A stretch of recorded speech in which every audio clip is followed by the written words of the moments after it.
guys, here's Oliver from Brothers in Dice channel, and today I would like to show you the tutorial how to paint the mythic creature called Minotaur.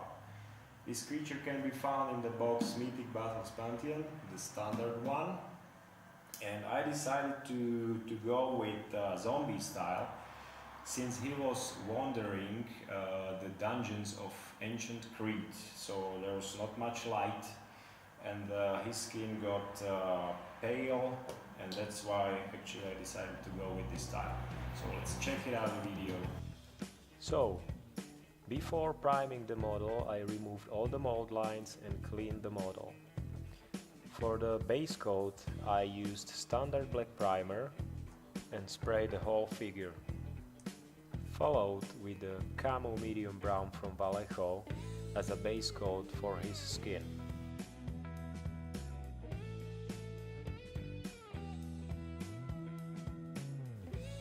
Right after that, I added a bit of elf flesh from Citadel to make the first highlights as a zenithal light effect, where I spray it from the top of the model.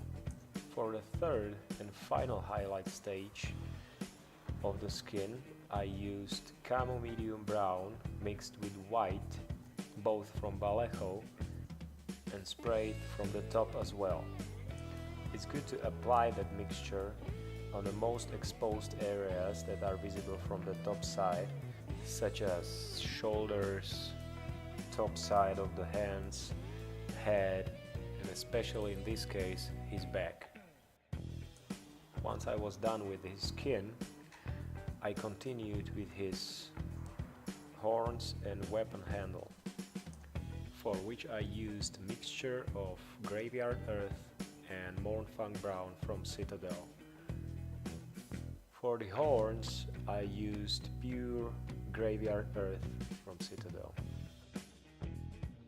Once I've done that, I continued with his bracers, which I covered with lead belcher from Citadel as a base coat. I used the same color for the metal parts of the weapon.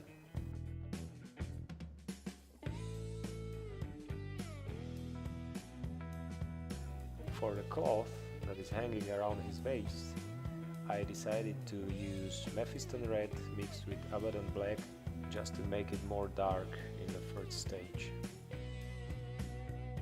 As you can see, there is a top part of the cloth that is bent over, and for that part I used the pure Mephiston red.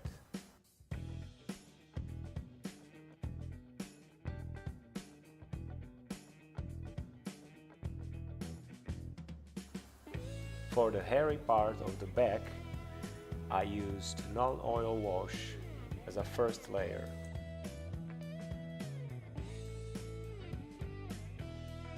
After I finished his hair, I continued with the strap that is wrapped around his handle, and I painted it with graveyard earth from Citadel.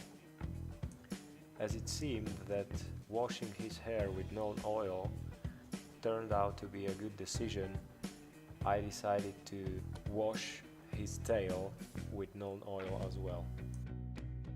I used Leviathan purple mixed with glaze medium from Vallejo and applied the mixture on the shown areas. It's also necessary to keep the mixture pretty thin to reach just a touch of the purple tone. Since I decided to go with zombie style on this mini, the skin should look like dead pale with touch of blue purple tones. I continued with wash, but in this time with Agrax Earthshade, and washed his weapon and horns.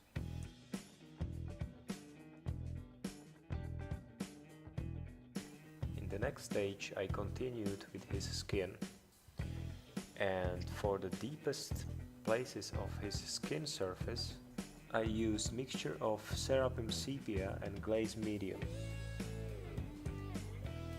For the places like his elbows or knees, where the skin is obviously pretty much rough, I used 2, even 3 layers.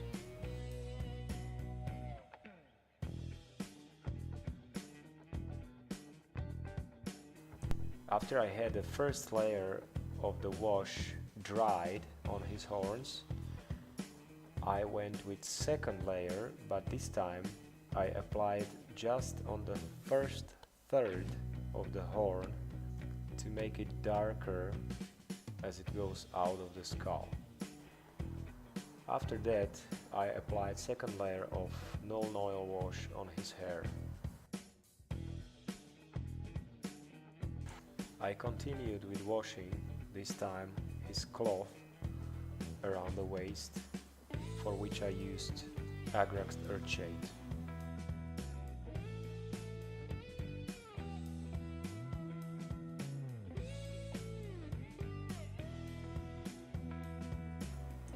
Continuing with his skin, I used Rakeland Flesh Shade mixed with glaze medium for the wounds on the back and scratched sign on his front. I also applied that mixture on his face and areas mainly around his boils on the back. I kept washing the figure mainly on areas on the weapon, the second coat for all the metallic parts on his body, as well as the skull in his hand. So at this point I finally reached my favorite stage of painting zombie style figures, which is blood. There are several blood-like paints on the market, but I found out that the clear red X27 from Tamiya is the right choice for the blood. And if it's mixed with null oil wash from Citadel, there is no better option on the market to simulate blood on your figures. So as you can see, I applied it on his mouth to make it look like it's pouring out of his mouth and nostrils. I also applied it on the skull that he's holding in his hand, the wounds that he's got all around his body, and also I applied some of the mixture on the weapon as well. Right after that, I airbrushed his hair with black from Vallejo just to make it more dark. I also used that color to increase the overall contrast of the figure, where I sprayed the most deep parts of the figure as such. To finalize his cloth around the waist, I airbrushed it with orange rust from Vallejo. But first, I had to protect the areas of the legs which I didn't want to be sprayed over. I airbrushed the cloth from the top side just to cover the most exposed areas. I continued with dry brushing of his horns and the weapon. I used Ushapti bone to lightly dry brush the wooden part of the weapon and tips of his horns.